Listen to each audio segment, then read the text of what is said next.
So hey guys, this is the main DFA website. So last month, meron silang bagong nilaunch na e-apostille. So itong e-apostille is i-apply mo siya online. Let's say kukuha ka ng certificate of no marriage, which is CENOMAR, or marriage contract, death certificates, birth certificate sa PSA.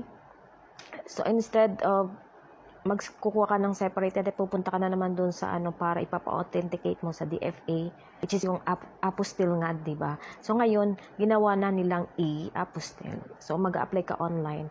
I-fill up lang yung form doon, yung information mo, and then after payment, 360 ang payment niya, ang bayad per copy. So after that, magbabayad ka additional 200 for PSA. Then i-release yung certificate mo sa email mo.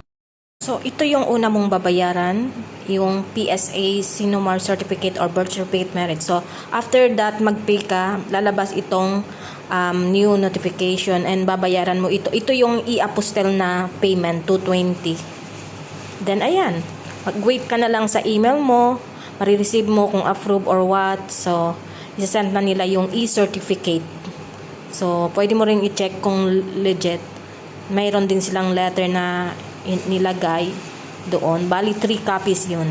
So ito i-scan ng ng bansa na kung saan ang available sa e-apostille. So ayan na po. So mas pinadali. So ayun lang.